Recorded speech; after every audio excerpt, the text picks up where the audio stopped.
Anyway, we got a lot of the employees we've had through the years.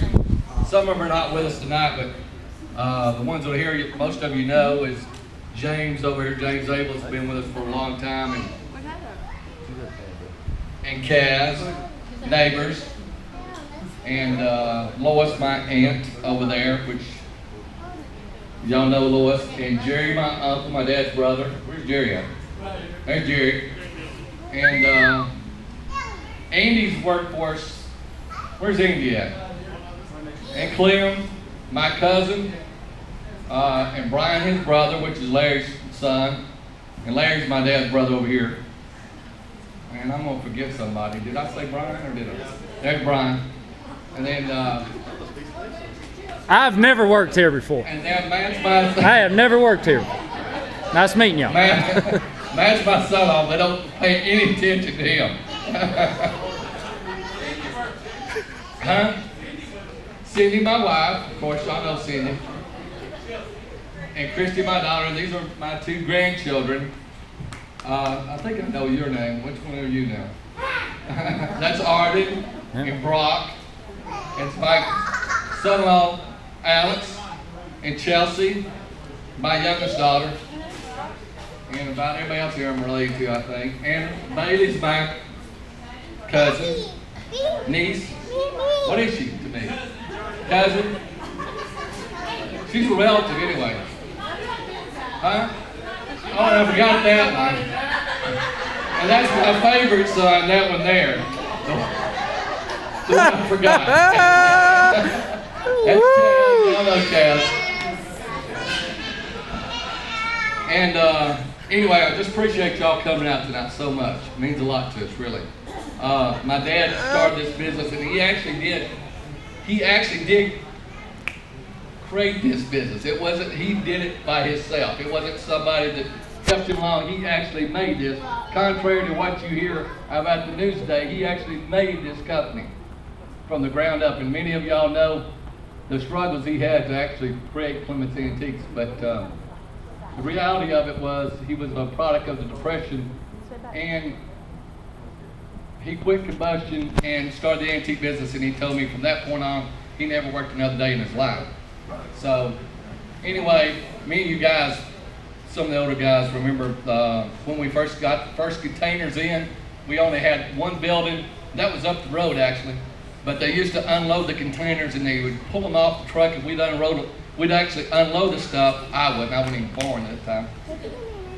But in the ditch over there, they pull it off, get a record, pull it off and undo it. And you know, that's when Dad started first going to Europe and stuff. And Mickey Camp over there is a close friend of ours who runs Mickey's Antiques on top of the hill up here. And Stan Carnahan's a good friend of ours, and he runs Chattanooga Auction House downtown, and Perry.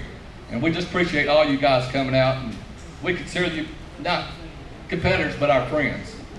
And we're just so glad y'all came out.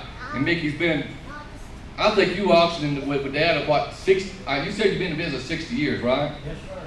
And I can tell you so many stories about, I do want to tell this one story Dwight actually told to me.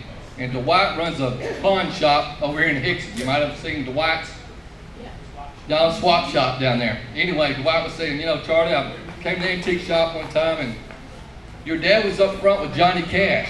And Johnny Cash was sitting up there, and Johnny Cash, a big old tall guy, of course, had his legs up across the desk. And at that time, Cash was spending a lot of money with Daddy. They'd become really good friends. And Daddy could talk to anybody from any walk of life. It didn't matter if they had money or didn't have any money at all. He just felt so comfortable in his own shoes. And anyway, Cash was up there, and Dwight came in, and he said, and Daddy just left Johnny Cash, just left him sitting. And went to try to sell Dwight a bunch of junk. It was like $35 or something. He was trying to sell Dwight, and left Johnny Cash just sitting there at the table, you know. And that was my dad. Couldn't care less how much money you had or how little you had. And all you guys know that to be true. And yeah. I wouldn't be in business today. Well, that's how I feel about us, Mickey. Dad helped you, you've helped me through the years. And we've helped each other, so I appreciate you saying that, actually. But it's true, it's a small industry in itself, the antique business. And we all know each other. Ann Barnes has been a close, I think it was your brother or your uncle that used to run around with Dad, or what was it back years ago? Your father-in-law?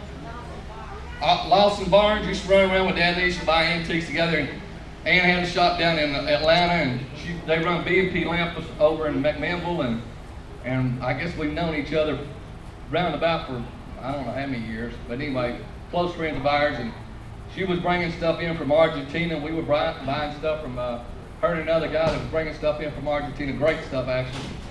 And then we got Valerie Purston that's from England, but she lives down in Huntsville, and we've done a lot of business with Valerie, so we've become really close friends with her. But the truth about it is, it's more about our relationships than it's been about the money.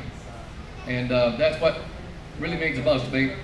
And we got the big Spaniards here that have been around a long time with us and bought stuff from us. And all you guys have kept us going in business. And here's a Renaissance Festival guy, Mike.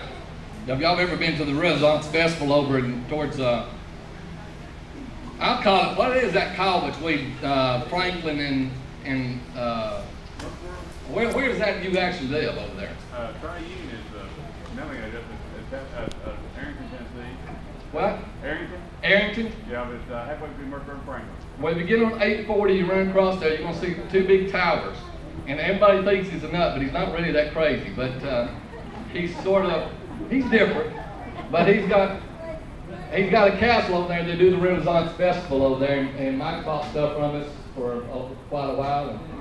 And he's got hung with a lot of stuff just like we have. That's why we got to be so big.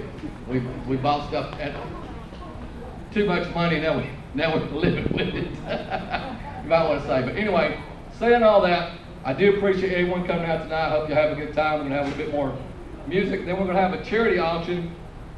Let's say it's 8 o'clock. And before that time, we're going to let Diane, not Garen now, Bryden, Diane tell a little bit about the charity we're going to try to raise the money for tonight. But anyway, appreciate y'all coming out. We want you to eat as much as you want to, because we don't know what to do with it if you don't. We're going to throw it away. So, if y'all want to